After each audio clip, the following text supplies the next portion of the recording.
கர்த்தருடைய வார்த்தைகளை கடந்து செல்ல போகிறோம். கடந்த வாரத்திலே கர்த்தர் நம்மை எப்படி தெரிந்து கொண்டிருக்கிறார், நம்மை ஒரு பராக்கிரமசாலியாக கர்த்தர் நம்மை அழைத்திருக்கிறார். ஆமென், அல்லேலூயா. கர்த்தர் நம்மை அழைத்தது ஏதோ நமக்கு ஒரு நோய் வந்தது, அதனால் நாம் ரட்சிக்கப்பட்டோம், பலவீனத்தினாலே நாம் ஆண்டவராலே தெரிந்து கொள்ளப்பட்டிருக்கிறோம், கஷ்டம் வந்தது அதனால் ஆண்டவரை தெரிந்து கொண்டேன், இப்படியெல்லாம் நாம் நினைத்து கொண்டிருக்கிறோம். ஆண்டவர் நம்மை பராக்கிரமசாலியாக கர்த்தர் நம்மை அழைத்திருக்கிறார். அல்லேலூயா. எப்படி நம்மை அழைத்திருக்கிறா? உங்களை அவர் எப்படி தெரிந்து கொண்டிருக்கிறார்னா, அவருடைய பார்வையிலே நீங்கள் பராக்கிரமசாலியாக இருக்கிறீர்கள். அதனால தான் ஆண்டவர் உங்களுக்கு எதை எதிர்பார்க்குறான்னா, நீங்கள் பராக்கிரமமுள்ள ஒரு போர் வீரனை போல நீங்கள் இந்த நாட்களிலே செயல்பட வேண்டும் என்று கர்த்தர் எதிர்பார்க்கிறார். அல்லேலூயா. ஒரு பலவீனனை போல அல்ல, பலவானை போல நீங்கள் செயல்பட வேண்டும், பராக்கிரமசாலியாக நீங்கள் இருக்கணும். கர்த்தர் உங்களை தாயின் கற்பத்திலே தெரிந்து கொண்டு உங்களை அழைத்து உங்களுக்காக ஆண்டவர் செய்த காரியங்களை பாருங்கள். ஏன் ஆண்டவர் இப்படிப்பட்ட பெரிய மகத்துவமுள்ள காரியங்களை அவர் உங்களுக்காக செய்யணும்? அவருடைய நோக்கம்தான் என்ன பாருங்கள். ஒரு ஒரு மனிதனுக்காக ஒரு மனிதன் எவ்வளவு பிரயாசப்பட்டு பல காரியங்களை செய்கிறான் என்றால், நாம் அந்த மனிதன் நம்மிடத்தில் என்ன எதிர்பார்க்கிறான்? ஏதோ ஒரு பெரிய காரியத்தை எதிர்பார்க்கிறான். அதனால தான் நமக்கு இவ்வளவு பெரிய உதவிகள் செய்கிறான். அதனால் மனிதர்களுக்குள்ளே இப்படி இருக்குமானால், ஆண்டவர் நம்மை இவ்வளவு பிரயாசப்பட்டு தாயின் கற்பத்திலே நம்மை தெரிந்து கொண்டு நம்மை அழைத்து நமக்காக தம்முடைய குமாரனுடைய இரத்தத்தை சிந்தி நம்மை நீதிமானாய் மாற்றி இந்த பூமியிலே நம்மளை வைத்திருப்பார் என்றால், நம்மிடம் அவர் எதிர்பார்ப்பது நாம் ஒரு கோழைகளைப் போல் அல்ல, ஒரு பலவீனனைப் போல் அல்ல, ஒரு துயரத்தை பெற்றவர்களைப் போல துக்கமாயிருப்பவர்கள் அல்ல. ஆண்டவர் நம்மிடத்தில் எதிர்பார்ப்பது நம்மை பராக்கிரமசாலியே. அல்லேலூயா.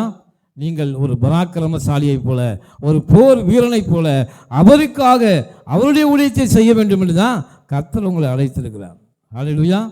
அதனால் நாம் எந்த நேரமும் அழுகையும் பற்கடிப்பும் மன்றாட்டுமாக இருந்து பலவீனனை போல ஆண்டவரே அப்படின்னு நாம் கெஞ்சிக்கிட்டு இருக்கிறதுக்காக தேவன் நம்மை அழைக்கவில்லை. அல்லேலூயா. ஆண்டவர் உங்களை போர் வீரனாக, ஒரு ஒரு படை தளபதியாக உங்களை அவர் தெரிந்து கொண்டு இருக்கிறார். அதனால தான் ஆண்டவர் என்ன எதிர்பார்க்கிறார்னா, உங்களை ஒரு வீரனைப் போல பராக்கிரமசாலியாக எதிர்பார்க்கிறார். அவர் பாருங்க, ஒரு மனிதனை அழைத்தார், அவனை பார்த்து கூப்பிட்றாரு. அவன் எப்படின்னா, ஆக்சுவலாக அவன் ஒரு பயந்த சுபாவம் உள்ளவன் தான். தன் சத்துருக்களுக்கு பயந்து நடுங்கி ஒரு விவசாயம் செய்து கொண்டிருந்தவன்.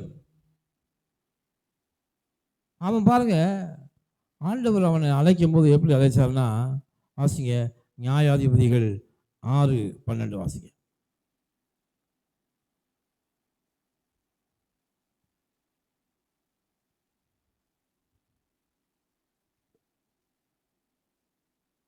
பேலியாளின் மனுஷனாகிய ஒரு துன்மார்க்கன் ஆகடியம் பேசி, நியாயாதிபதிகள் 6:12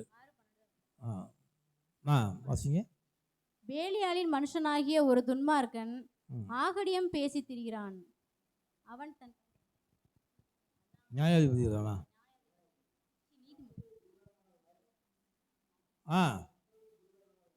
கர்த்தருடைய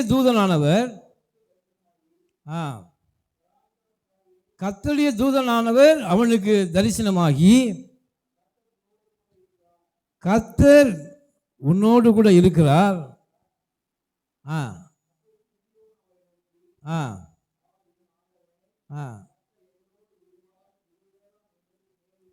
6:12 மட்டும் வாசிங்க.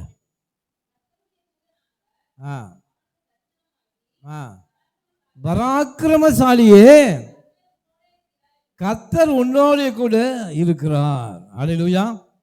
இன்னைக்கு நம்ம செய்தியுடைய தலைப்பு தான், பராக்கிரமசாலியே கர்த்தர் உங்களோடு இருக்கிறார். அல்லேலூயா. எல்லாரும் சொல்லுவோமா, கர்த்தர் என்னோடு கூட இருக்கிறார், நான் பராக்கிரமசாலி. அல்லேலூயா. தேவன் விரும்புகிற காரியம் என்னன்னா, நீங்கள் நினைக்கலாம் நமக்கு பலவீனம் இருக்கிறது. ஐயா எனக்கு வியாதி இருக்குது, இந்த பலவீனம் இருக்குது, எனக்கு படிப்பு இல்லை, எனக்கு அறிவு இல்லை, என்னால் இவ்வளவு பெரிய காரியங்களே செய்ய முடியாது அப்படின்னு நீங்கள் உங்கள் மனசில் நினச்சிருக்கலாம். இல்லை நான் இவ்வளவு பெரிய காரியத்தை செய்ய முடியும், எனக்கு இவ்வளவு பலன் இருக்கிறதா, அதை நான் செய்ய முடியுமா என்று சந்தேகத்தோடு நீங்கள் இருக்கலாம். ஆனால் ஆண்டவர் என்ன சொல்கிறாருன்னா, இதையெல்லாம் குறித்து உன்னால் முடியும், என்னால் முடியாது, என்னால் முடியாது, என்னால் முடியாதுன்னு நீ சொல்லிக்கிட்டு இருப்பதற்காக உன்னை நான் தெரிந்து கொள்ளலை. ஏன்னா மனிதன் என்றாலே எல்லாம் பலவீனம் உள்ளவன் தான்.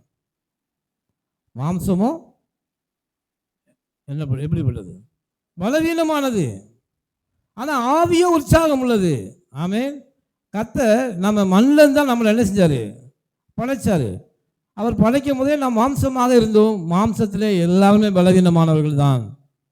அதனால் நாம் பலவீனமானவன் அப்படி நினச்சிக்கிட்டு கர்த்தருடைய பெரிய அற்புதத்தை செய்யாமல் நாம் விடக்கூடாது. ஹல்லேலூயா. ஏன் விடக்கூடாதுன்னா, எல்லாம் நானும் மாம்சத்திலே பலவீனமாக தான் இருக்கிறேன், ஆனால் ஆவி உற்சாகமாக இருக்கிறது. எனக்குள்ளே ஆவியானவர் இருக்கிறார். அதான் அவர் கிதியோனுக்கு சொன்னார், பராக்கிரமசாலியே. எப்படி அழைக்கிறாரு? பராக்கிரமசாலியே, கர்த்தர் உன்னோட இருக்கிறார். அவன் பயந்து போய் மீதியானியருக்கு பயந்து போய் வீட்டுக்கு பக்கத்துலேயே அந்த கோதுமையை அறுவடை செய்து அதை களஞ்சியத்தில் அதை சேகரித்து கொண்டு இருக்கிறான். அவனை பார்த்து ஆண்டவர் சொல்றாரு, பராக்கிரமசாலியே. ஹல்லேலூயா. ஒன்று மாத்திரம் தெரிஞ்சுக்கோங்க, ஆண்டவர் கர்த்தர் நம்மோடு இருந்தான், நாம் எல்லாருமே பராக்கிரமசாலிகள் தான். ஹல்லேலூயா. நம்ம தனியாக எடுத்துட்டோம்னா நாம் ஒருவரும் எதற்குமே பிரயோஜனப்பட மாட்டோம். ஆனால் கர்த்தர் நம்மோடு கூட இருந்தார்னா நாம் என்ன செய்வோம்? ஒருவன் 1000 பேரையும், 20 சேர்ந்தால் 10000 பேர் நம்மளை துரத்த முடியும். எத்தனை பேர் விசுவாசிக்கிறீங்க கர்த்தர் உங்களோடு இருக்கிறார் என்று? ஹல்லேலூயா. கர்த்தர் என்னோடு இருக்கிறார், நான் பராக்கிரமசாலி, நான் எல்லாவற்றையும் என்னால் செய்ய முடியும், எல்லாவற்றையும் என்னால் செய்ய முடியும். யார் என் கூட இருக்கா? கர்த்தர் என்னோடு கூட இருக்கிறார். ஆமென். நம்முடைய படிப்போ, நம்முடைய பணமோ, நம்முடைய திறமையோ, நம்முடைய பேச்சோ எது இருந்தாலும் ஒன்றுத்துக்கும் பிரயோஜனப்படாது. ஆனால் கர்த்தர் நம்மோடு கூட இருந்தால் நாம் பெரிய காரியங்களை செய்ய முடியும். ஹல்லேலூயா. பெரிய காரியங்களை செய்ய முடியும். இந்த கிதியோனை குறித்து நான் பார்த்தோம்னா 6வது அதிகாரம் 1வது வசனத்திலிருந்து வாசிங்க. 6வது அதிகாரம் 1வது வசனத்திலிருந்து. பின்னும் இஸ்ரவேல் புத்திரர் கர்த்தரின் பார்வைக்கு பொல்லாப்பானதை செய்து அப்பொழுது கர்த்தர் அவர்களை 7 வருஷம் மீதியானரின் கையில் 7 வருஷம் மீதியானருடைய கைகளிலே ஒப்பு கொடுத்தார். ஹல்லேலூயா. பாருங்க, இஸ்ரவேல் புத்திரர் கர்த்தருடைய பார்வைக்கு பொல்லாப்பானதை செய்தபடினாலே அவர் யார் கையில் ஒப்பு கொடுக்கிறாரு? மீதியானர் என்ற பகைவரின் கையிலே அவர் ஒப்பு கொடுக்கிறார். ஏன்? இஸ்ரவேல் கர்த்தருடைய பார்வைக்கு அவர்கள் பொல்லாங்கானதை செய்தபடினாலே அவர்களை அடிமையாக மீதியான கையில் ஒப்பு கொடுத்தார். வாசிங்க. மீதியானியரின் கை வேலை மைக்குந்தா கொடுங்க. மீதியானியரின் கை இஸ்ரவேலின் மேல் பலத்து கொண்டபடியால் இஸ்ரவேல் புத்திரர் மீதியானியர் நிமித்தம் தங்களுக்கு மலைகளில் உள்ள கெபிகளிலும் குகைகளையும் அரணான ஸ்தலங்களையும் அடைக்கலங்களாக்கி கொண்டார்கள். அவங்க எங்கே போய் ஒளிஞ்சுக்கிட்டாங்களாம்?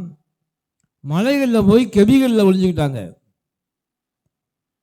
மலைகளை தோண்டி அங்கே ஒரு சுரங்கத்தை உண்டு பண்ணி அங்கே போய் ஒளிஞ்சுக்கிட்டாங்க. இன்னைக்கு வரைக்கும் அந்த மலைகள்லாம் இருக்கத்தான் செய்யுது.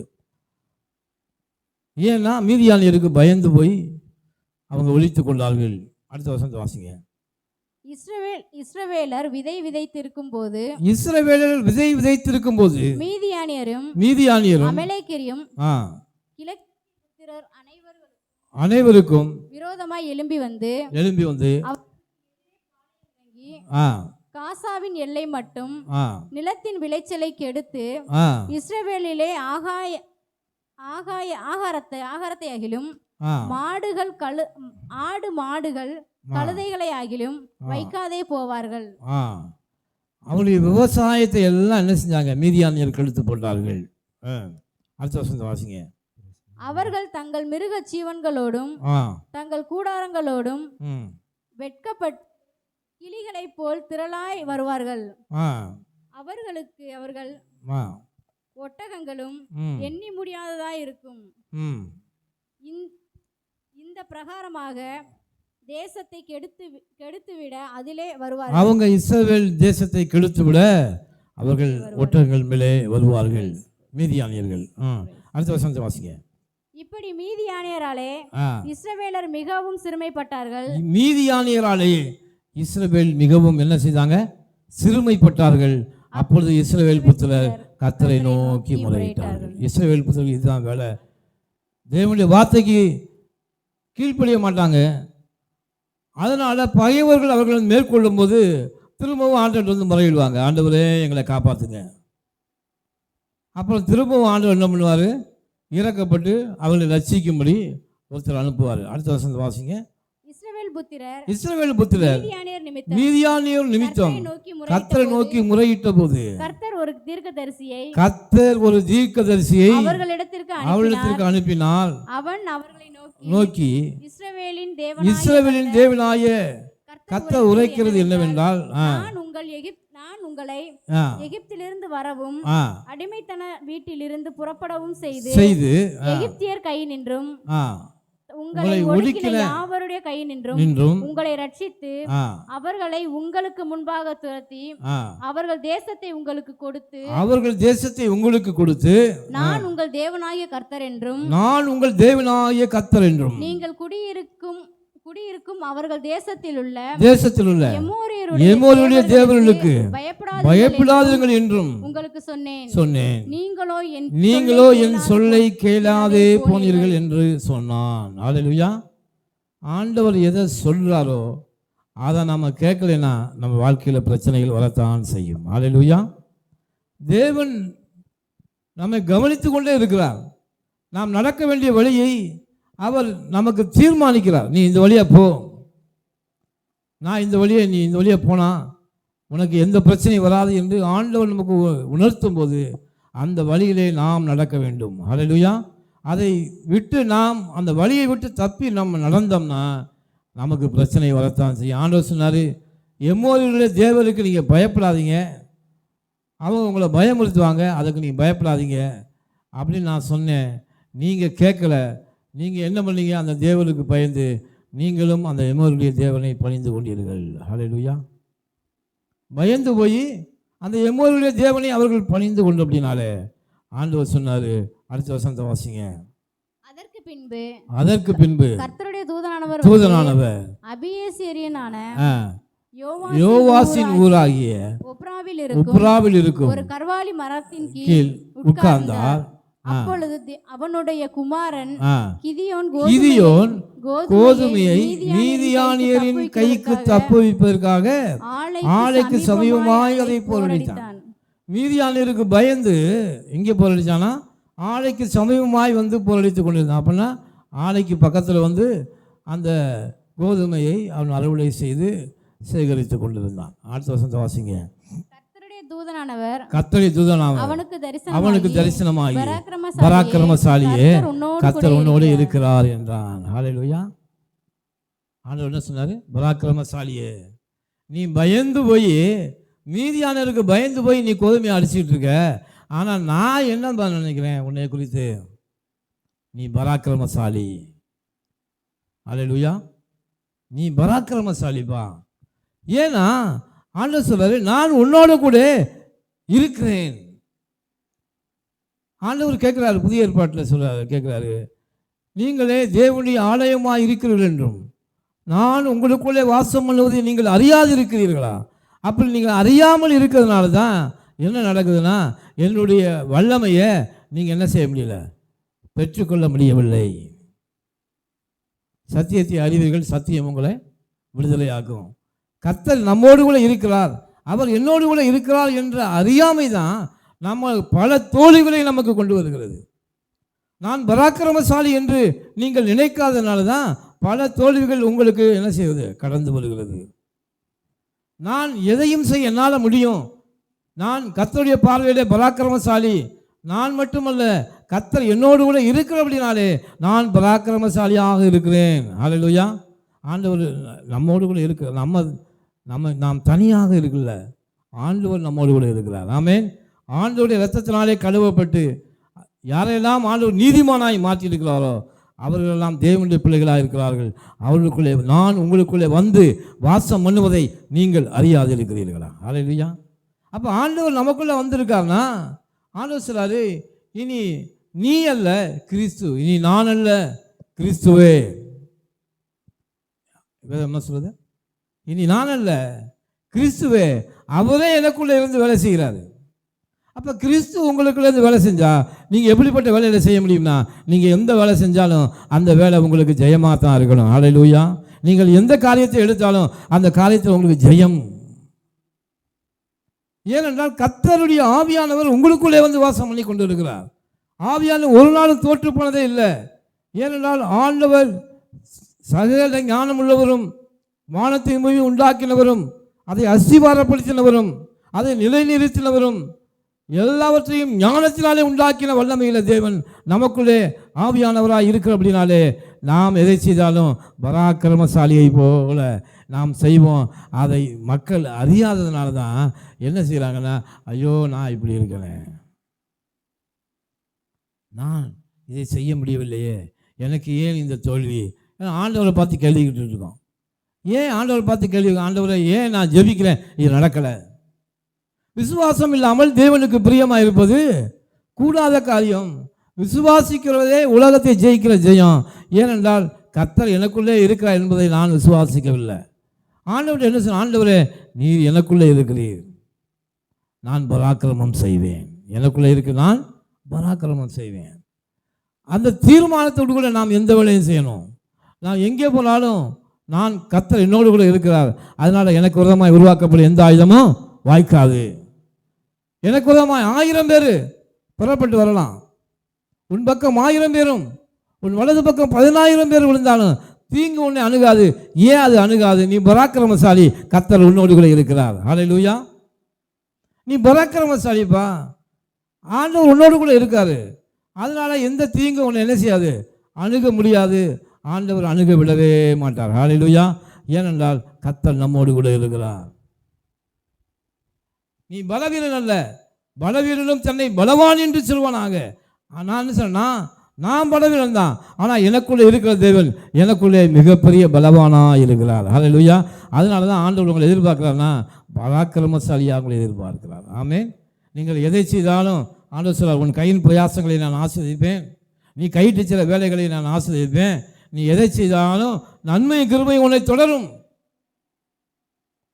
ஏனென்றால் நான் பராக்கிரமசாலி. அதனால் நீங்கள் எங்கே போனாலும் ஆண்டவர் சொல்றார், நான் உன்னோடு கூட வருவேன். ஆனால் சொன்னாலே என் சமூகம் உனக்கு முன்பாக செல்லும், நான் உனக்கு முன்பாக சென்று எல்லா கோணலையும் செம்மையாக்குவேன். ஏனென்றால் நான் பராக்கிரமசாலி. ஹல்லேலூயா. கர்த்தருடைய பார்வையில் நான் பராக்கிரமசாலி. 13ஆம் வசனத்தை வாசிங்க. 13. அப்பொழுது கிதியோன் அவரை நோக்கி, என் ஆண்டவரே, கர்த்தர் எங்களோடே இருந்தால் இவையெல்லாம் எங்களுக்கு நேர்வா. இப்போ நாம் என்ன புலம்பிக்கிட்டு இருக்கோம்? அதானே, கர்த்தாவே நீங்கள் எங்கே இருக்கீங்க? உங்களுக்கு கண் இருக்கா? நான் இவ்வளவு கஷ்டப்பட்டு கொண்டு இருக்கிறேனே, நான் இவ்வளோ வேதனைப்பட்டு கொண்டு இருக்கிறேனே, இதை உங்கள் கண்ணுக்கு தெரியலையா? அப்படி தான் கிதியோன் கேட்டான். ஆண்டவரே நீங்கள் எங்களோடு இருந்தால் இதை மீதியானியர் எல்லாம் ஏன் எங்களுக்கு எங்கள் மேலே வரணும்? எங்களை ஏன் அவங்க எங்களை தோற்கடிக்கணும், எங்கள் விவசாயங்களை அழிக்கணும்? இதனுடைய காரணத்தை ஆண்டவர் முன்னாடியே சொல்லிட்டாரு. என்ன சொன்னார்? கர்த்தருடைய வார்த்தையை கேட்காததினாலே மீதியானவர்களை ஆண்டவர் அனுப்பினார் என்று பார்க்கிறோம். நம்முடைய வாழ்க்கையிலே தேவனுடைய வார்த்தைக்கு கீழ்ப்படியாதனால தான் நமக்கு பிரச்சனைகள் வருது, கஷ்டங்கள் வருது, வேதனைகள் வருகிறது. அதுக்கு வந்ததுக்கு அப்புறம் நாம் ஜெபிச்சுட்டு ஆண்டவரே கேள்வி கேட்குறோம், ஆண்டவரே எனக்கு ஏன் இப்படி நடக்குது? அப்போ தேவனுடைய வார்த்தைக்கு முதலாவது கீழ்ப்படிய வேண்டும். அப்படி நம்ம வாழ்க்கையில் ஏதாவது வந்துச்சுன்னா உன் மனசுக்குள்ளே என்ன நினைக்கணும்? நான் பராக்கிரமசாலி, என் கர்த்தர் என்னோடு கூட இருக்கிறார். கிதியோனை பார்த்து ஆண்டவர் சொன்னார், நீ பராக்கிரமசாலியே, நான் உன்னோடு கூட இருக்கிறேன், நீ அறியாமல் இருக்கிறாய், நான் உங்கள் கூட இருக்கிறேன். இஸ்ரவேலரே, எகிப்து தேசத்தை உங்களை நான் அழைச்சிட்டு வரலையா? ஆண்டவர் கேட்குறாரு, தூதன் கேட்குறாரு, எகிப்து தேசத்துல இருந்து அதை விடவா மீதியானவர்கள் பெரிய ஆளா உங்களுக்கு? எகிப்தில் பெரிய சாம்ராஜ்யத்திலிருந்து உன்னை நான் அழைச்சிட்டு வந்தேன், இரும்பு கோட்டையிலிருந்து உன்னை நான் அழைச்சிட்டு வந்தேன். இந்த மீதியான கைக்கு தப்பு வைக்க நான் வல்லமைகளும் அல்ல இல்லை என்று நினைக்கிறீங்களா? நான் சொன்னேன்ல, எமோரியருடைய தேவனுக்கு கீழ்ப்படியாதீங்க, பயப்படாதீங்க, விக்கிரகத்தை ஒரு நாள் நீங்கள் பணிந்து கொள்ளாதீர்கள். ஹல்லேலூயா. ஆண்டவர் சொன்னார், அதையே நம்ம கேட்கல. அதுக்கப்புறம் நம்ம வாழ்க்கையில் இவ்வளவு பிரச்சனை இருக்குது, இவ்வளோ கஷ்டம் வருதுன்னு ஏன் புலம்புறீங்க? சரி, பரவாயில்ல, இருந்தாலும் நீங்கள் என்ன நினைக்கிறீங்க? நான் உங்களோடு இருக்கிறேன் என்பதை நீங்கள் மறந்து விட்டீர்கள். அதனால தான் நீங்கள் எல்லா இடங்கள்லையும் போய் ஆண்டவரை தேடுகிறீர்கள். அங்கே போய் இங்கே போய் தேவனை தேடுறீங்க. அப்படி தேடாதீங்க, நான் உங்களுக்குள்ளே தான் இருக்கேன். நீ வெளியில் போய் அந்த சாமியை இந்த சாமியை போய் தேடுங்கிற அவசியமே இல்லை. நான் உனக்குள்ளே வாசம் எழுதி அறியாமல் இருக்கையா? நான் உன்னை பராக்கிரமசாலியாக மாற்றி வைத்திருக்கிறேன். உலகத்தையும் சகல காரியங்களும் செய்ய வல்லமையுள்ளவனாக உன்னை நான் மாற்றியிருக்கிறேன். ஹல்லேலூயா. அதனால் அன்பு தேவனுடைய பிள்ளைகளை, ஆண்டவர் வெளியில் போய் எங்கேயும் தேடாதீங்க, அவர் உங்களுக்குள்ளே தான் இருக்கிறார். ஆமென். ஹல்லேலூயா. பராக்கிரமசாலியே, நீ அமர்ந்திருந்து நானே தேவன் என்று நீ அறிந்து கொள். நீ உட்கார்ந்து ஒரு நிமிஷம் யோசிச்சுப்பாரு, நான் உன் கூட இருந்து உன்னை பராக்கிரமசாலியாக மாற்றி உன்னை சகல தீமைக்கும் புள்ளாங்க விலக்கி இதுவரை கொண்டு வந்திருக்கேன். ஆனால் நீயோ என்னை தேடுவதற்காக எங்கேயெல்லாம் சுற்றிட்டு இருக்க. ஹல்லேலூயா. நான் உனக்குள்ளே வாசம் பண்ணுவதை நீங்கள் அறியாது இருக்கிறீர்களா? அவன் சொன்னான், பார்த்துங்க, இவையெல்லாம் எங்களுக்கு ஏன், நீங்கள் எங்களோடு இருந்தா ஏன் இதெல்லாம் எங்களுக்கு வருது? இந்த கஷ்டம் ஏன் எனக்கு வருது? கர்த்தர் எங்களை எகிப்திலிருந்து கொண்டு வரவில்லையா? அவனே சொன்னான் பாருங்க. எங்கள் பிதாக்கள் எங்களுக்கு ஊகித்து சொன்ன அவருடைய அற்புதங்கள் எல்லாம் எங்கே? ஆண்டவர் எகிப்து தேசத்தில் அற்புதம் செய்தாரே, அந்த அற்புதம் இப்போ எங்கே? அன்னைக்கு இதுதான் கேட்குறாங்க. அப்பா, நீங்கள் செங்கடலை பிளந்தீங்க, எரியோ கோட்டையை தகர்த்தீங்க, யோர்தானை கலக்க பண்ணினீங்க, இந்த அற்புதத்தெல்லாம் நீங்கள் பழைய ஏற்பாடில் தான் செய்வீங்களா? புதிய ஏற்பாட்டில் செய்ய மாட்டீங்களா? உங்களுடைய அற்புதம்லாம் எங்கே? கிரியோன் அதான் கேட்டான், உங்கள் அற்புதம் எங்கே ஆண்டவரே? எங்கள் முற்பிதாக்கள்லாம் சொன்னாங்க, செங்கடலை இரண்டாக பிளந்து அதன் பாதை தரையை போல கடந்து வந்தார்களாம்ல, எரிய கோட்டையை தகர்த்தீங்க, கண்மலையை பிளந்து எங்களுக்கு என்ன கொடுத்தீங்க? தண்ணியை கொடுத்தீங்க.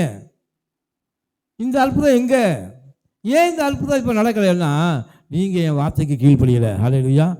ஏன்? நான் உன்னோடு கூட இருப்பதை நீ மறந்து விட்டாய். நீ மறந்து எமோரியருடைய தெய்வத்தை போய் வணங்கி கொண்டு இருக்கிற. அதனால தான் நீ அற்புதம் காண முடியவில்லை. அன்பு தேவனுடைய பிள்ளைகளை, கர்த்தரே தேவன் என்று அவர் ஒருவரை மாத்திரம் நம்பி அவருக்கு நீங்கள் ஆராதனை செய்யுங்கள். கர்த்தர் உங்கள் வாழ்க்கையில பெரிய காரியங்களை செய்ய வல்லமை உள்ளவர். ஹல்லேலூயா. அவரே வல்லமை உள்ளவர். அவன் கேட்குறான் பாருங்க, எங்க பொறுப்புதாக்கள் சொன்னார்களே அந்த அற்புதம் எங்கே? இப்பொழுது கர்த்தர் எங்களை கைவிட்டு மீதியானியரின் கையிலே எங்களை ஒப்பு கொடுத்தாரே.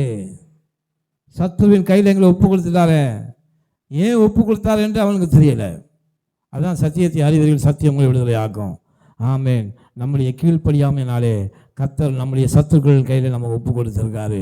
அதிலிருந்து விடுவிக்கப்பட வேண்டுமானால் கர்த்தரை நம்புங்கள், கர்த்தரை நம்புவோம் சொல்லிப்பான். அதனால் அடுத்த வசனத்தை வாசிங்க, 14 வாசிங்க. அப்பொழுது கர்த்தர் அவனை நோக்கி பார்த்து, உனக்கு இருக்கிற இந்த பலத்தோடு போ, நீ இஸ்ரவேலை மீதியானின் கைக்கு நீங்களாக்கி ரட்சிப்பாய், உன்னை அனுப்புகிறவர் நான் அல்லவா. ஆமென். நல்லா புரிஞ்சுங்க. இப்போ ஆண்டவர் சொன்னார்னா, சரிப்பா பரவாயில்ல, நீ என்ன நினைக்கிற? உன்னால் முடியாதுன்னு நினைக்கிற, மீதியான இருக்கு, நீ பயந்துருக்க.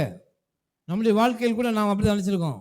நம்முடைய வாழ்க்கையில் ஐயோ என்னால் செய்ய முடியாது, நான் பலவீனன், என்னால் பெரிய காரியங்களை செய்ய முடியாது, இதெல்லாம் என்னால் செய்ய முடியாது, நீ பயந்துருக்க. உனக்கு இப்போ இருக்கிற பலம் எப்படி இருக்குது? கொஞ்சமாக தான் இருக்குது. நான் என்றைக்குமே குதிரைகளின் பலத்தை நம்புறோம்ல, அதனுடைய வீரியம் உன்னை தப்பி வைக்காது. யுத்த நாளுக்காக குதிரைகளை நீ ஆயத்தப்படுத்துவ. குதிரைகள் நல்ல வல்லமையாக தான் இருக்கும், வீரியத்தோடு இருக்கும். ஆனால் எவ்வளவுதான் நீ குதிரைகளை ஆயத்தப்படுத்தினாலும் அந்த குதிரைகள் மத்தியில் ஜெயத்தை கொடுக்கிறவர் நான். ஹல்லேலூயா. அந்த குதிரைகளுக்கு ஜெயத்தை கொடுக்கிறவர் நான் தான். அதனால குதிரையை நம்பாத, கர்த்தரை நம்பு. ஹல்லேலூயா. அதனால தான் இன்னைக்கு அநேகர் பாருங்க, நம்முடைய அநேகரை நம்புவாங்க. பெற்றோர்கள் பிள்ளைகளை நம்புவார்கள், பெரிய பணக்காரரை நம்புவாங்க, அவங்கள நம்புவாங்க, இவங்கள நம்புவாங்க. ஆனால் கர்த்தரை நம்ப மாட்டாங்க. ஆண்டவர் சொன்னாரு, நீ எங்கேயும் அவங்கள அங்கெங்கே நோக்கி பார்க்காத, என்னை நோக்கி பாரு. ஹல்லேலூயா. அவரை நோக்கி பார்த்து பிரகாசம் அடைந்தார்கள், அவருடைய முகங்கள் என்ன செய்யப்படவில்லை, வெட்கப்படவில்லை. கர்த்தரை நம்புவனும் செழிப்பான். ஆண்டவர் சொன்னார், என் ஜனங்களோ ஒருபோதும் வெட்கப்பட்டு போவதில்லை. ஹல்லேலூயா. நீ எங்கேயும் உன்னை தலை குனிய விட மாட்டேன் என்று கர்த்தர் சொல்லுகிறார். நீ ஒருவனுக்கு அடிமை அல்ல, நீ எங்கேயும் தலை குனிந்து போக மாட்டாய். நான் அல்லவா உன்னை தெரிந்து கொண்டு இருக்கிறேன். ஆண்டவர் சொன்னார், பரவாயில்ல கிதியோனே, இப்போ நீ பயந்து போய் இந்த கோதுமை அறுவடை செஞ்சுக்கிட்டு இருக்க, எப்போ மீதியானியர் வருவான்னு தெரியாது. அதனால் உன்னுடைய உடலெல்லாம் சோர்ந்து போயிருக்கு.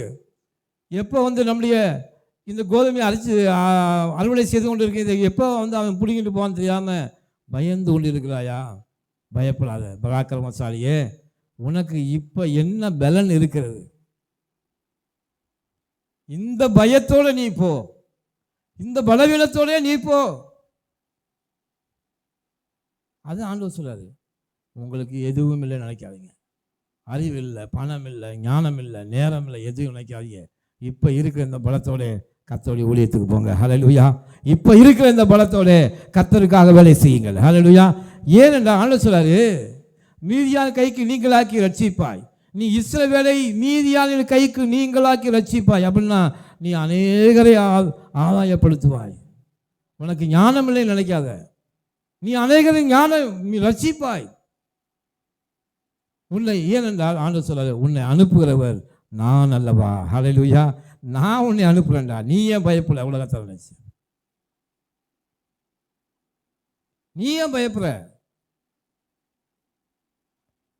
நான் அல்லவா உன்னை அனுப்புறேன். இந்த ஊழியத்தை செய்வதற்கு, வேலை செய்வதற்கு உன்னை அனுப்புறது யாரு?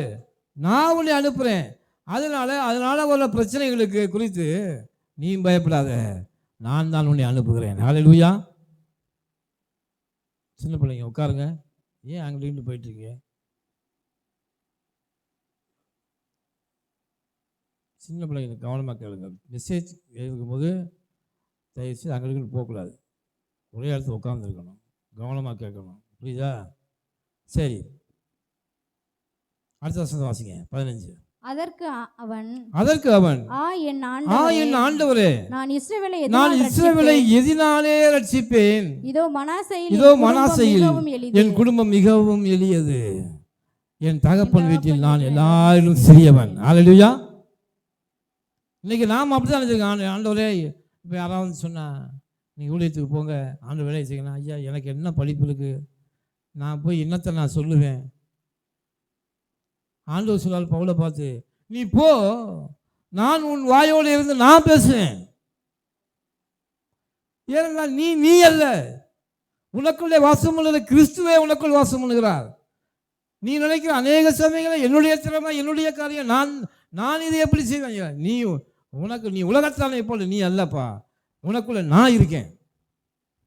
நான் அல்ல கிறிஸ்துவே, உனக்குள்ளே பராக்கிரமாய் நான் இருக்கேன்.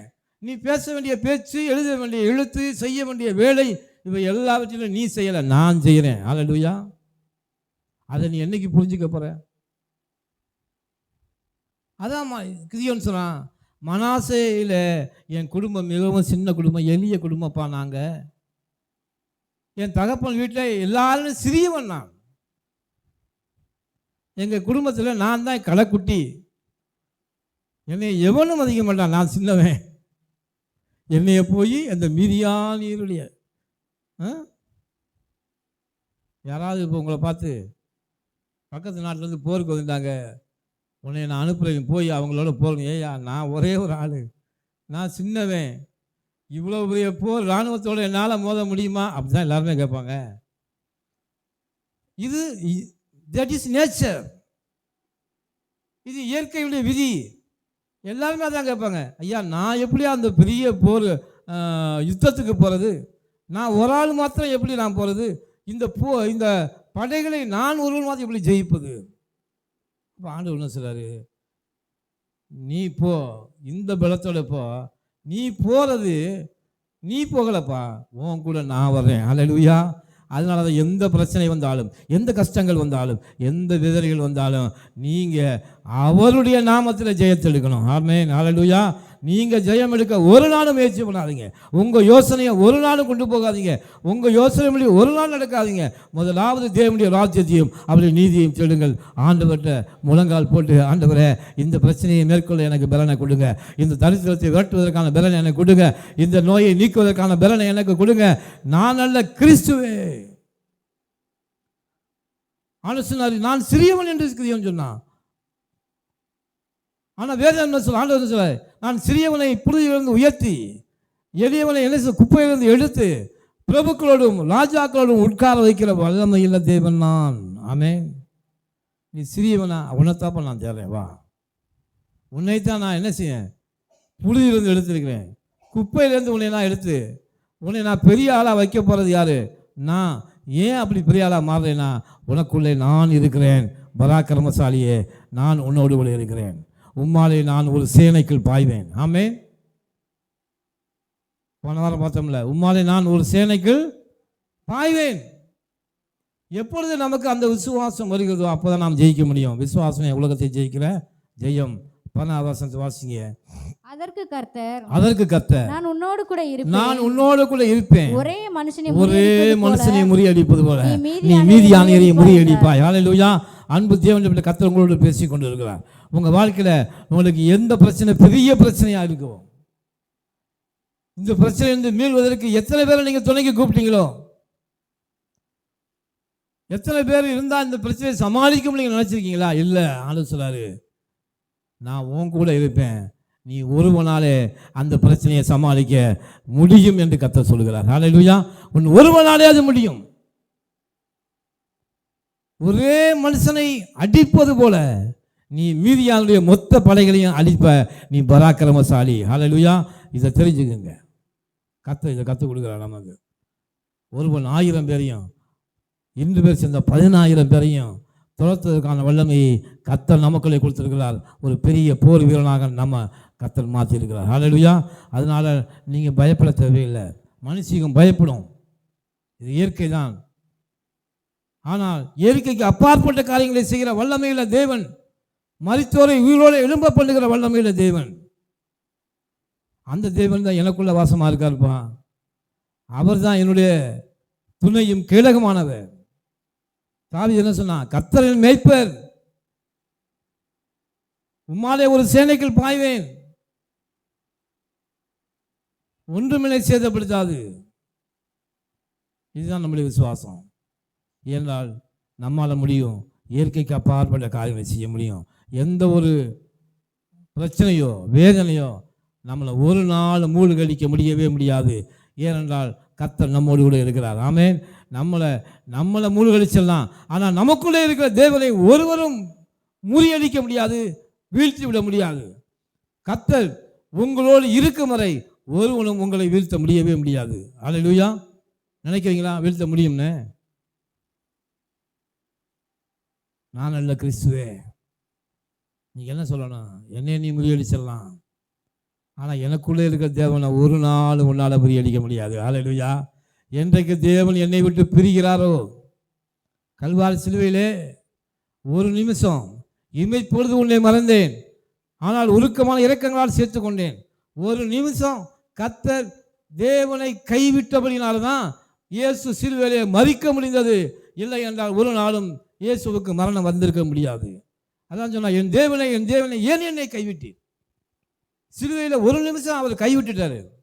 ஏன்னா அவர் மரணிக்க முடியவே முடியாது. அவருக்குள்ளே தேவன் வாசம் பண்ணி கொண்டிருக்கார். அவர் எப்படி சாக முடியும்? அதே போல நமக்குள்ளே கர்த்தர் வாசம் பண்ணி கொண்டிருக்கிறார். நம்ம ஒருவனாலும் நம்ம சாகடிக்க முடியவே முடியாது. ஒருவேளை மாம்சம் வேண்டுமானால் நமக்கு பூமி அழிந்து போகலாம், ஆனால் நமக்குள்ளே வாசம் பண்ணுகிற ஆவியானவர் நமக்குள்ளே ஆவியில் இருக்கிறார், ஆத்மாவில் இருக்கிறார். அதனால் நம்மை ஒரு நாளும் ஒருத்தரும் சாகடிக்க முடியாது. இங்கே இல்லைன்னா நாம் பல்லவத்தில் அங்கே இந்த சாதாரண இந்த மண்ணினால் செய்யப்பட்ட மேனி, களிம்பினால் செய்யப்பட்ட சரீரம். இந்த சரீரத்தை வேணா நாம் இங்கே உதறி விட்டு போகலாம், ஆனால் பரலோகத்திலே நமக்கென்று ஒரு புதிய மேனியை கர்த்தர் வைத்திருக்கிறார். வானத்துக்குரிய மேனியும் உண்டு, பூமிக்குரிய மேனியும் உண்டு. பறவைகளுக்கு மாம்சம் வேறு, மனிதனுடைய மாம்சம் வேறு. பரலோகத்தில் நமக்கு ஒரு புதிய மேனியை கொடுப்பார். அது அங்கே நம்மை யுகமாய் தேவனோடு வாசம் பண்ண அந்த மேனி நமக்கு போதுமானதாக இருக்கும். ஹல்லேலூயா. அதனால தான் நாம் ஒருவரும் சாகடிக்க முடியாது. ஏனென்றால் கர்த்தருடைய வாக்குத்தத்தம் என்ன? நித்திய ஜீவனை அளிப்பேன் என்பதை அவர் நமக்கு கொடுத்த வாக்குத்தத்தம் புதிய ஏற்பாட்டில் இயேசு. ஆமென். அதனால் ஆண்டவர் சொல்றார், கிதியோன், ஒரு மனுஷனை முறியடிப்பது போல நீ மீதியானியை முறியடிப்பாய் பராக்கிரமசாலியே. இந்த அளவுக்கு விசுவாசம் நமக்கு இல்லைன்னா நாம் கர்த்தருக்குள்ள எந்த ஜெயத்தையும் பெற்றுக்கொள்ள முடியாது. ஹல்லேலூயா. அதான் சொன்னார், விசுவாசம் உலகத்தை ஜெயிக்கிற ஜெயம். விசுவாசிக்கிறவன் உலகத்தை ஜெயிப்பான். கர்த்தர் என்னோடு கூட இருக்கிறார். எவ்வளவு வியாதி வந்து எந்த பிரச்சனை எது வந்தாலும் கர்த்தர் எனக்குள்ள இருக்கிறபடினால அவை ஒரு மனுஷனை முறியடித்து வெற்றியை காண்பேன் என்று உங்கள் மனதில் நீங்கள் அறிக்கையிடுங்கள், அப்பொழுது பிழைப்பீர்கள். அடுத்த வசனத்தை வாசிங்க, 17. அப்பொழுது அவன் உம்முடைய கண்களில் இப்பொழுது எனக்கு தயை கிடைத்ததானால் என்னோடு பேசுகிறவர் தேவதிதான் என்று எனக்கு ஒரு அடையாளத்தை காட்டுவேன். என்ன கேட்குறேன்? ஆண்டவரே, கர்த்தர் தான் பேசுறீங்களா உண்மையாகவே? இல்லை வேற எதுவும் பிசாசு எதுவும் வந்து பேசுதான்னு தெரியல. எனக்கு ஒரு அடையாளத்தை காட்டுங்க. எல்லாரும் அடையாளத்தை கேட்குறாங்க. மோசே கேட்டான், ஆண்டவரே உங்கள் பேர் என்ன, உங்கள் நாமம் என்ன, எந்த நாமத்தில் எங்களை கூப்பிட வந்திருக்கீங்க? உண்மையிலே நீங்கள் கர்த்தர் தானா? ஆபிரகாமின் தேவன் தானா? எங்கள் முன்னோர்களின் தேவன் நீங்கள் தானா?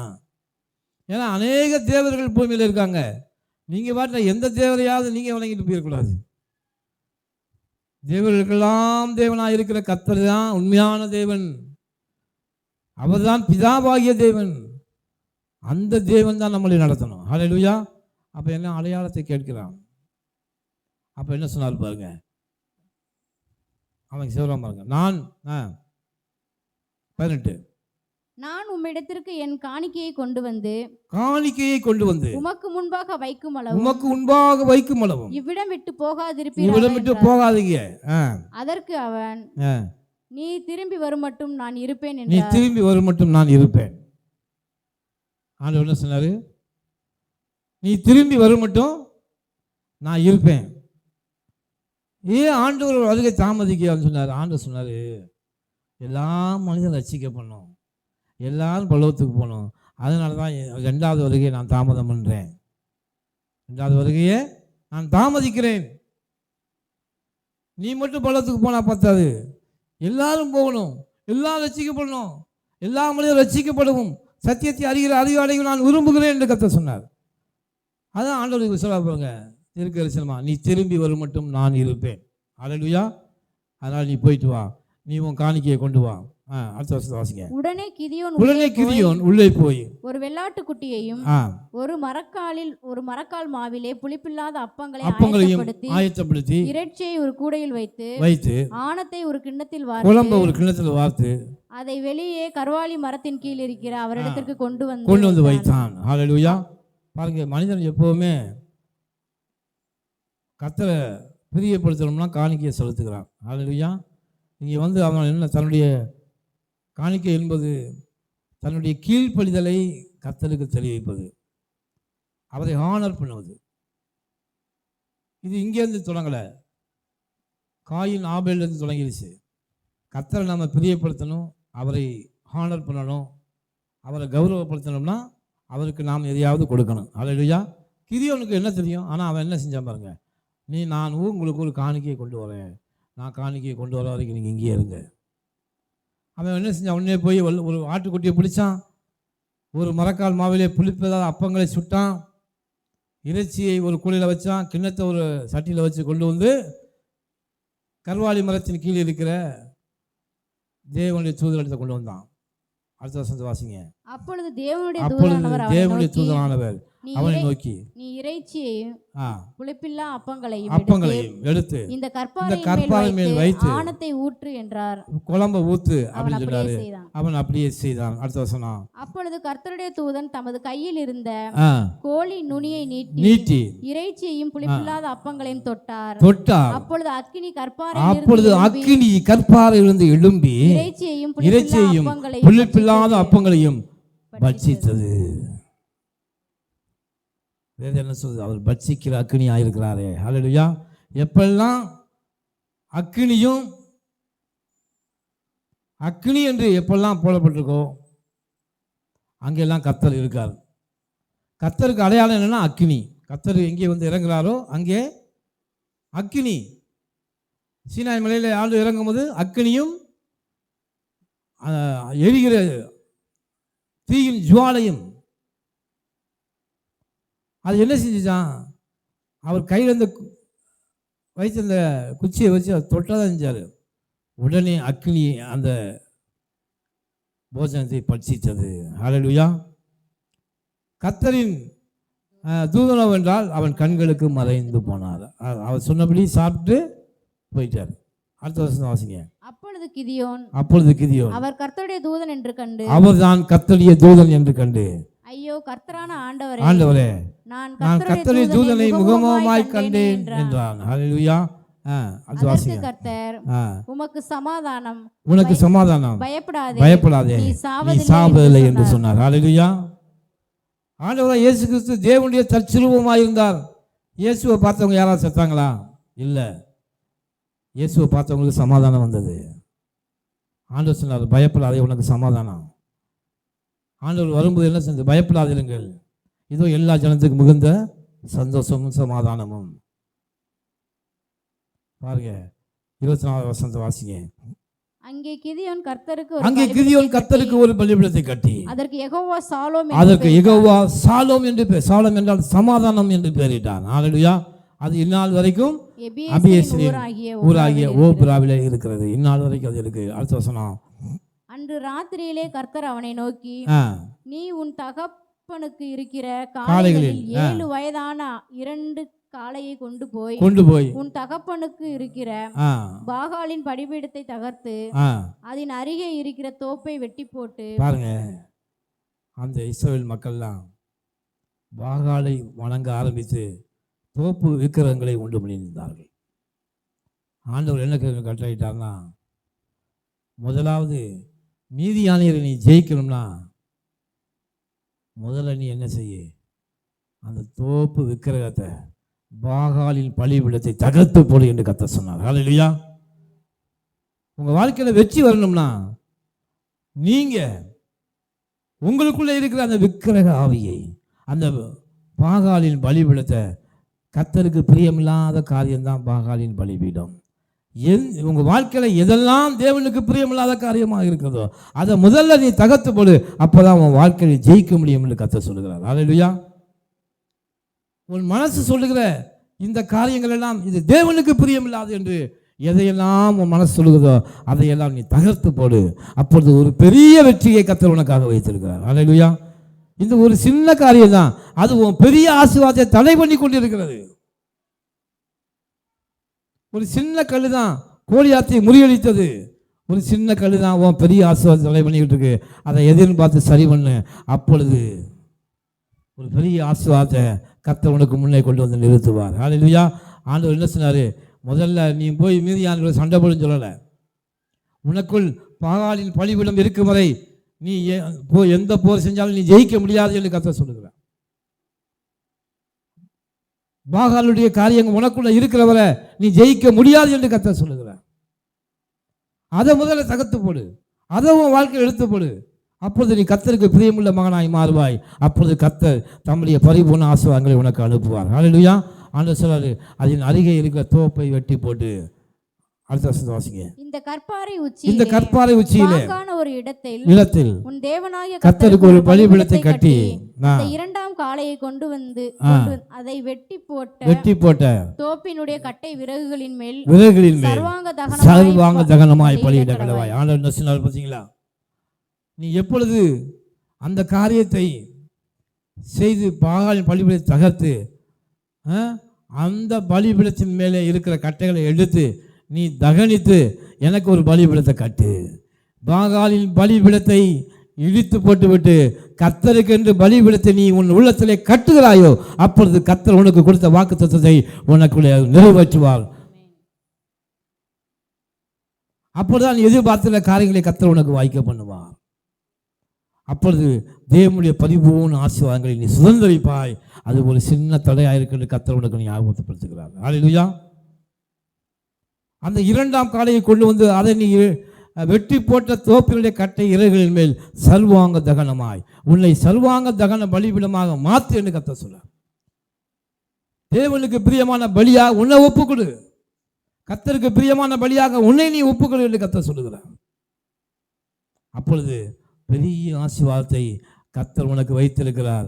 அதை எந்த மனுஷனும் அதை நினைச்சு கூட பார்க்க முடியாத ஆசீர்வாதம் உனக்கு இருக்கு. அடுத்த வசனத்தை வாசிங்க.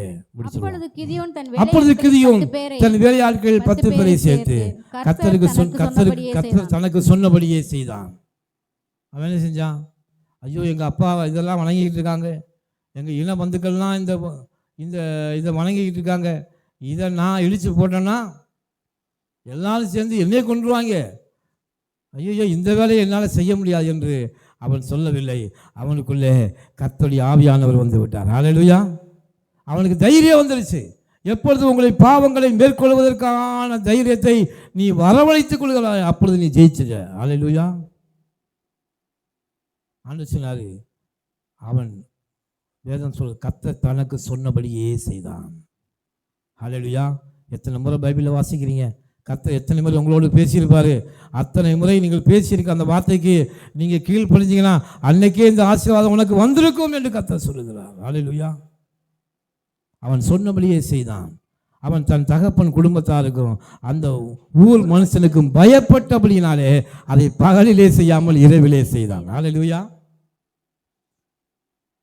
அவன் பயந்து பகலில் செய்யலை, இருட்டா இடிச்சு போட்டு போயிட்டான். அன்பு தேவனுடைய பிள்ளைகளை, சமயம் கிடைக்கும் போது கர்த்தர் சொன்ன வார்த்தைக்கு கீழ்ப்படிஞ்சு அந்த பகாலின் பலிபீடத்தை தகர்த்து போடுங்கள். கர்த்தர் பெரிய காரியங்களை செய்வார். அடுத்த வசனத்தை வாசிக்க முடிச்சிருவோம். அந்த ஊர் மனுஷர் காலம் எழுந்த போது இதோ பாகாலின் பலிபீடம் தகர்க்கப்பட்டது, அதன் அருகே இருந்த தோப்பை வெட்டி போடப்பட்டதும் கட்டப்பட்டிருந்த பலிபீடத்தின் மேல் அந்த இரண்டாம் காலை பகிரப்பட்டதுமாயிருக்க அவர்கள் கண்டு ஒருவர் நோக்கி இந்த காரியத்தை செய்தவன் யார் என்றார்கள். கேட்டு விசாரிக்கிற போது யோவாசின் மகன் கிதியோன் இதை செய்தான் என்றார்கள். அடுத்த வசனம். அப்பொழுது ஊரார் யோவாசை நோக்கி, உன் மகனை வெளியே கொண்டு வா, அவன் பாகாலின் பலிபீடத்தை தகர்த்து அதன் அருகே இருந்த தோப்பை வெட்டி போட்டான், அவன் சாக வேண்டும் என்றார்கள். என்ன சொன்னாங்க? பாகாலின் பலிபீடத்தை. இது யாருடைய பிள்ளை சொல்றது? இஸ்ரவேலின் தேவனுடைய பிள்ளைகள் என்ன சொன்னாங்க? பாகாலின் பலிபீடத்தை தகர்த்து போட்டான், அவன் சாகணும்னு சொன்னாங்க. எப்படி மாறிடுச்சு பாருங்க கதை. இன்னைக்கு அனைகள் அப்படித்தான் இருக்கும். விக்கிரகத்துக்கென்று வைராக்கியம் பாராட்டுறோம், பாகாலுக்கென்று வைராக்கியம் பாராட்டுறோம். வானத்தையும் பூமியை உண்டாக்காத தெய்வங்கள் அல்ல, வானத்தையும் பூமிக்கு உண்டாக்கின கர்த்தரே தேவன் என்று உங்கள் உள்ளத்தில் நீங்கள் உணர்றீங்களோ அப்போது வாக்குகளை ஜெயிக்கிறீங்க. அடுத்த வசனத்தை வாசிங்க. யோவாஸ் தனக்கு விரோதமாக நிற்கிற அனைவரையும் பார்த்து, நீங்களா பாகாலுக்காக வழக்காடுவீர்கள், இன்னைக்கு பாகாலுக்காக வழக்காடு அநேக பேர் இருக்காங்க. கர்த்தருடைய பிள்ளைகள் இன்னைக்கு பாகாலை வணங்கி கொண்டு இருக்கிறார்கள், பாகாலுக்கு தூபத்தை காட்டி கொண்டு இருக்கிறார்கள். கர்த்தர் வேதனைப்படுறார். தாயின் கற்பத்திலே உன்னை நான் வேறுபடுத்தி அழைத்து உனக்கு நித்தியத்தை வைத்திருக்கிறேன், நீயோ என்றால் நரகத்துக்கு போவதுக்கு ஆயத்தமாகிட்டு இருக்க. ஹல்லேலூயா. ஆண்டவர் சொல்றார், நீங்களா பாகாலுக்காக வழக்காடுவீர்கள், நீங்களா அதை ரட்சிப்பீர்கள். அதற்காக வழக்காடுகிறவன் இன்று காலையிலே தானே சாக கடவன். ஆனால் இவன் என்ன சொன்னா பாருங்க, அதற்காக வழக்காடுகிறவன் இன்று காலையிலே தானே சாக. அது தேவனானால் தன் பலிபீடத்தை தகர்த்ததன் நிமித்தம் அது தானே தனக்காக வழக்காடட்டும் என்றான். ஹல்லேலூயா. அது உண்மையிலே நீ வணங்குகிற தேவனாக இருந்தா, நான் தகர்த்து போடும்போது அது எங்கே போனது? அப்பொழுதே அது என்னை சாகடித்திருக்கலாமே, ஏன் அது சாகடிக்கல? வானத்தையும் உண்டாக்கின ஜீவனுள்ள ஒரே தேவன் கர்த்தர் தான். ஹல்லேலூயா. அவர் தான் பட்சிக்கிற அக்கினியாக இருக்கிறார். அவன் சொன்னான், கர்த்தர் வந்தார், அவருக்கு நான் விருந்து வச்சேன், அவர் அதை பட்சித்து போட்டார், இது என் கண்களினால் நான் கண்டேன், அவரே ஜீவனுள்ள தேவன். ஆமென். ஹல்லேலூயா. அதற்கு நான் சாட்சியாக இருக்கிறேன் சொன்னான். அதான் சொல்லியிருப்பான், நீங்களும் சாட்சியாக இருக்கிறீர்கள். ஹல்லேலூயா. அடுத்த வசனத்தை வாசிங்க. தன் பலிபீடத்தை தகர்த்தது நிமித்தம் பாகால் அவனோடே வழக்காடட்டும் என்று சொல்லி அந்நாளிலே அவனுக்கு என்ன பேர் வச்சாங்க? எருபகால் என்று பேர் வச்சாங்க. அடுத்த வசனம் மீதியானியரும் அமலேக்கியரும் கிழக்கத்திய புத்திரர் யாவரும் ஏகமாய் கூடி ஆற்றை கடந்து வந்து இஸ்ரவேல் பள்ளத்தாக்கிலே பாளையம் இறங்கினார்கள். ஹல்லேலூயா. உடனே மீதியான வந்துட்டான், சண்டைக்கு ஆயுதம் ஆயிடுச்சு. அப்பொழுது கர்த்தருடைய ஆவியானவர் கிதியோன் மேல் இறங்கினார். ஹல்லேலூயா. அன்னைக்கு பாருங்க, எப்பாவது தான் ஆவியானவர் இறங்கினார். இன்னைக்கு ஆவியானவர் நமக்குள்ளேயே எப்போதும் இருக்கிறார். ஹல்லேலூயா. கிதியோன் 100% பராக்கிரமசாலினா நாம் 200% பராக்கிரமசாலியாக ஆண்டவர் உங்களை தெரிஞ்சிருக்காரு. ஆமேன். ஏனென்றால் கிதியோனுக்கு அப்போ தான் இறங்கினார். ஆனால் ஆண்டவர் இப்போது நிரந்தரமாக நமக்குள்ளே இருக்கிறார் ஆவியானவர். அதை மனுஷன் புரிஞ்சுக்கல. அவன் உடனே என்ன செஞ்சான் பாருங்க, ஆவியானவர் கிதியோன் மேலே இறங்கினான். அவன் எக்காலம் ஊதி அபியேசேரை கூப்பிட்டு தனக்கு பின் செல்லும்படி செய்தான். ஹல்லேலூயா. என்ன செஞ்சான்? உடனே பாருங்க, எக்காலம் ஊதிட்டான். எக்காலம் ஊதுனா எல்லா வீட்டில் இருக்கிற எல்லா ஆண்களும் என்ன செஞ்சிடணும்? போருக்கு வந்துடணும். அடுத்த வருஷம் மனாசே நாடெங்கும் ஸ்தானாதிபதிகளை அனுப்பி அவர்களை கூப்பிட்டு தனக்கு பின் செல்லும்படி செய்து ஆசேர், செபுலோன், நப்தலி நாடுகளில் உள்ள ஆட்களை அனுப்பினார். அவர்களும் அவனுக்கு எதிர்கொண்டு வந்தார்கள். அடுத்த வசனம். அப்பொழுது கிதியோன் தேவனை நோக்கி, தேவரீர் சொன்னபடி என் கையினாலே இஸ்ரவேலை ரட்சிக்க வேண்டுமானால் இதோ நான் மயிருள்ள திரும்ப ஒரு டெஸ்டிங் அவன் வைக்கலாம் பாருங்க. இதோ மயிருள்ள ஒரு தோலை களத்திலே போடுகிறேன், பனி தோளின் மேல் மாத்திரம் பெய்து பூமி எல்லாம் காய்ந்திருந்தால் அப்பொழுது தேவரீர் சொன்னபடி இஸ்ரவேலை என் கையினால் ரட்சிப்பேன் என்று அதனால் அறிவேன் என்றான். என்ன சொன்னா? ஒரு தோலை போடுறேன், ஒரு இடத்துல பனி, அந்த தோளின் மேலே மட்டும் பனி இருக்கணும், மற்ற இடம்புறம் காஞ்சிருக்கணும். இது இருந்துச்சுன்னா என் கையில் இஸ்ரவேலை ரட்சிப்பீங்க. இது ஏன் இந்த சந்தேகம் வருதுன்னா, இது சம்பவங்கள்லாம் நமக்கு உடனே நடக்கிறது மாதிரி பைபிள் எழுதியிருக்கோம்.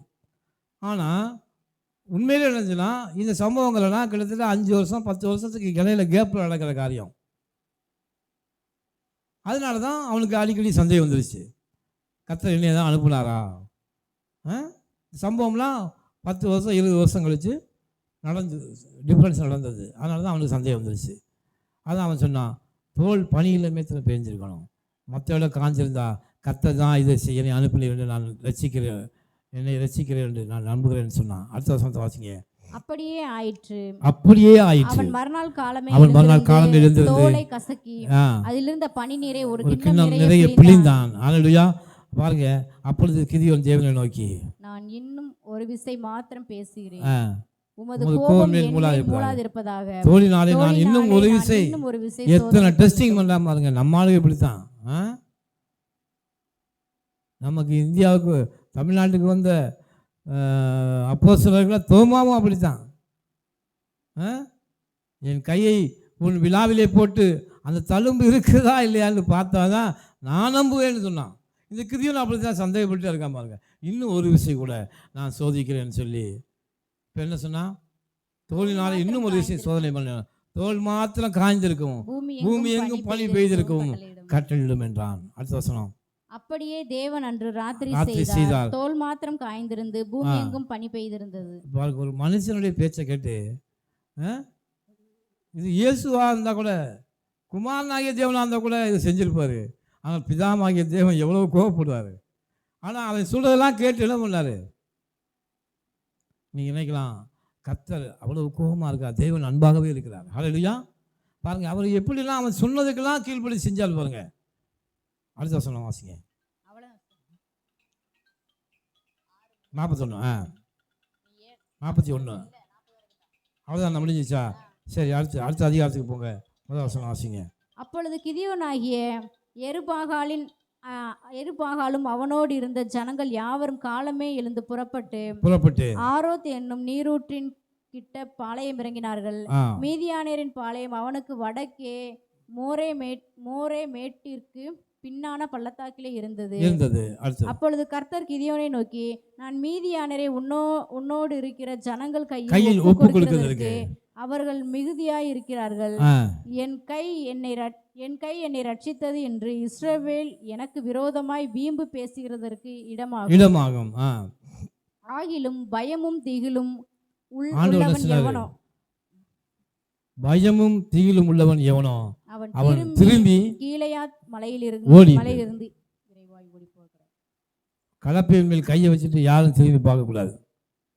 கர்த்தருக்குள்ள வந்துட்டு யாரும் திரும்பி ஓடவே கூடாது. புரியுதா உங்களுக்கு?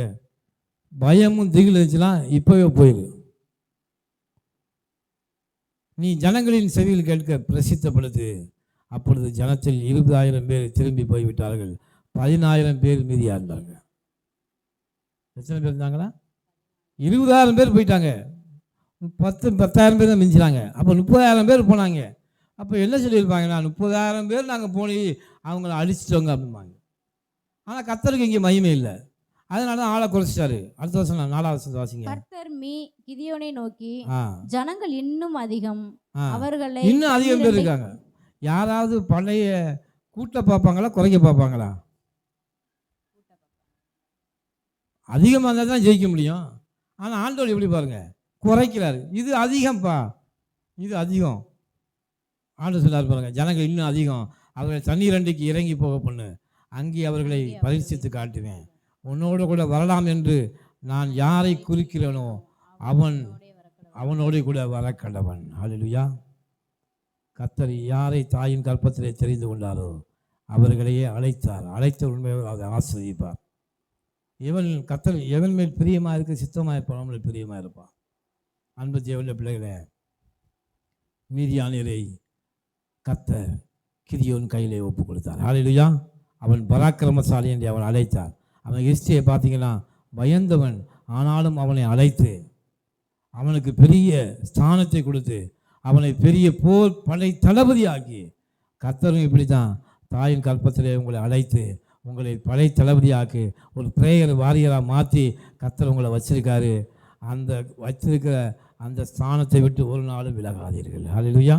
அந்த ஸ்தானத்தோடைய கர்த்தருக்காக யுத்தம் பண்ணுங்கள். கர்த்தருடைய போர் வீரராக மாறுங்கள். பழைய ஏற்பாட்டில் மாம்சத்தின்படி போர் செய்து தேவனுக்காக போர் செய்தார்கள். புதிய ஏற்பாட்டில் நாம் எல்லாம் பிரேயர் வாரியர்ஸாக மாறுகிறோம். ஜெப வீரர்களாக நாம் மாறி, எப்படி இயேசு சிலுவையில் நாம் சிலுவையின் போருக்காக ஜெயித்தாரோ அதே போல் நாமும் ஜெபிக்கிறவர்களாய் மாத்திரமல்ல அதன்படி செய்கிறவர்களாக மாற வேண்டும் கர்த்தர் விரும்புகிறார். அதனால் ஆண்டவர் சொல்றாரு, பராக்கிரமசாலியே நான் உன்னோடு இருக்கிறேன், அதை மறந்து போய்விடா என்று சொன்னார். கண்களை மூடி நான் ஜெபம் பண்ணுவோம். ஹல்லேலூயா.